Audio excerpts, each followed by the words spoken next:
All right, what's up, yo? We're trying to land this plane with fence lines and some work in the principal and receiving lines. First things first, I figure because I got a couple of emails about the dress code and because the question came up on the phone call, I'm going to go ahead and I'm gonna show you something about the dress code. You know, some of you are asking about, what's 5'11" or what do you mean 5'11"? I mean, this is a 5'11" shirt. Let me move this camera down here. As a matter of fact, I've got these are some 5'11" pants. So a lot of times this shirt doesn't fit. I'm fat. It's COVID, whatever. And I took it out of a box, so it's wrinkled. But this would be these are like there's no cargo pockets on this. There's no zipper on the side. So these are supposed to be like low profile tactical, but you do have this pocket right here. Right, that thing could fit your cell phone. I think it could fit an AR mag. You've got these big pockets up here. You have that back pocket, but you also have a pocket right there, right?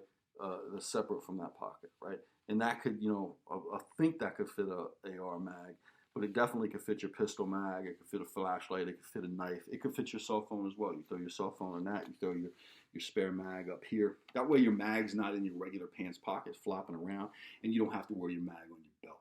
The more stuff you're going to have on your belt, the harder it becomes to conceal all that, right? You're going to have your weapon, whatever you want to carry it, appendix carry up here. My stomach's too fat for appendix carry right now, so I'm probably going to carry it back here. Appendix carry is certainly the fastest. But for anyone with training, right, I look like all the cops watching this video are thinking I'm a wannabe cop. And anyone in the, and when I see cops dressed like this, I think they're wannabe overseas operators and anyone with any training or whatever, like, sees me and I look like security, right? The plaid shirt, right? The plaid shirt is to hide the printing of the gun because no matter how small your gun is, a lot of times these guns are going to print. There's going to be an outline. This pattern on this shirt will break up that outline. It's the basic principle of camouflage to break up an outline. So the outline of the weapon doesn't stand out as much, right? You're not going to get spotted as being carried. But still, for anyone that has experience or training, I mean, I look like security. I look like an off-duty cop. I look like whatever in your mind what I look like. But 80% of the time on our details, this is perfectly fine, right? If you get a call about a workplace violence detail, you're going to go out there, you're going to be there for a day, a week, a month. You're waiting for this disgruntled employee to come back and exact his righteous vengeance on the world. You're perfectly fine. This is how you're going to dress, right? This is business casual, right? The USR is going to say armed, business casual, concealed. This is it. This is perfectly fine. No jeans. We don't wear jeans. The other side of that, and I brought this on the phone call, is like the last video I made, if you watched it, I just had on a button-up, real long-sleeve business shirt. I had just on regular, like I don't know, never had on Dockers, chinos, just khaki pants, right? So if you got a phone call that said, "Hey, listen, we're gonna be terminating someone, and we want you in the room, and we're gonna tell this person that we're gonna introduce you as corporate HR." Right? Or corporate whatever. You're from corporate. Maybe you're from legal. Maybe you're from HR. Like this happens. This is real. I don't look like I'm corporate HR, not with this 5'11" stuff on. This isn't the proper business casual for that detail. I have to dress like maybe I was in the last video, like I normally dress for work, real business casual. And then you run into the question of, I had my shirt tucked in. It's summertime. I had my sleeves rolled up. Where am I hiding my weapon? Because I have to conceal my weapon.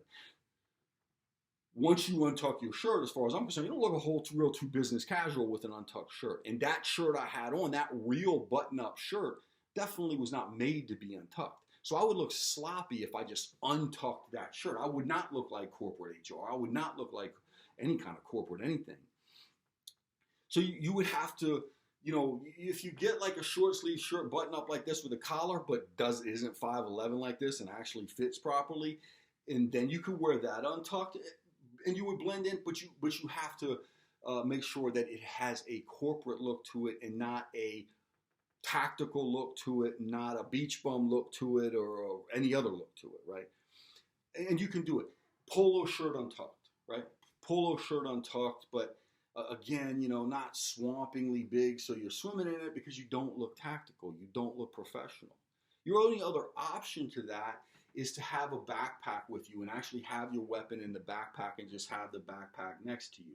But that's also not an ideal option, right? But is it? If you're just sitting in this conference room while they bring one individual in, or while they maybe they're shutting down a Maryland branch, a Virginia branch, and we're there for all of it. We've done this plenty of times, and they're going to bring in 5, 10, 15 people, and they're going to tell them, hey, we're closing things down. Here's your severance package. Sorry, thanks for your service. And, for the most part, they're not worried about anybody. But, they got this one guy that used to be a Marine Force recon, and he's a big mouth, and they're worried about him. And they got another guy that's, owns a lot of AR-15s, right? And then, they're worried about him and drives a pickup truck and, all that good stuff. Got an NRA bumper sticker, whatever the case may be. So, but maybe you can keep your weapon in a bag. Those are the types of things you got to think about. I'm not going to tell you what to do. Those are the types of things you need to think about when you get training. Think about those things and see if your instructors are talking about those types of things. And if they're not, maybe you need to look at some different instructors. And then if you're not doing that, it's suit and tie, right? And we're trying to match our client. In California, they show up to business meetings with, linen pants on, no socks, and loafers. And for California, for the West Coast, apparently that's business dress. Out here, that's business dress on the East Coast, right? So these IT companies, these people come to work in sweatpants. So we're not wearing sweatpants to blend in with a client, but you get the point. A lot of factors go into what's business casual and what's not 100% business casual or whatever. The other thing about the press crews, you're really, for safety reasons, trying to blend in with the press crews, because contrary to popular belief, Antifa and BLM are not just loose-knit groups of people that fell ass backwards into each other, happen to be at the same location fighting for justice and dolphins, and just there happens to be a fire that inadvertently breaks out. Antifa has meetings. They do training. They talk about our TTPs, our training tactics and procedures. They know how we operate. They know what we look like. Antifa's going to know I'm security for a news crew immediately. They try to incite us. They try to instigate us, right? Antifa has sent threats to us. So I don't even try to wear this on news. I haven't done a news crew detail in a while, but I don't try to wear this on. I wouldn't necessarily wear this on news crew details. In a pinch, I would. If it's riots and I'm working 16 hours a day for 10 days straight, I'm wearing whatever's clean. But and I don't care, right? They know it's a riot. They know security's there at that point, right? But in a normal set of things, I might try to be a little less obvious than my 5'11" clothes with my Oakley on. But professionals can always spot security, right? You want to know when the president is standing somewhere, you want to know who security is? It's everyone who's not looking at the president. Whether they got a suit on with their Ray-Bans and their earpiece, or whether they are dressed like this, or whether they're dressed like a homeless guy. Security is the person not looking at the president. Or any other celebrity in that situation. So I think that covers everything we talked about, or everything kind of we need. Suit and tie. Like I said, any grown man should own a blue suit. That should have been the first suit that you bought. If you own one suit, it needs to be navy.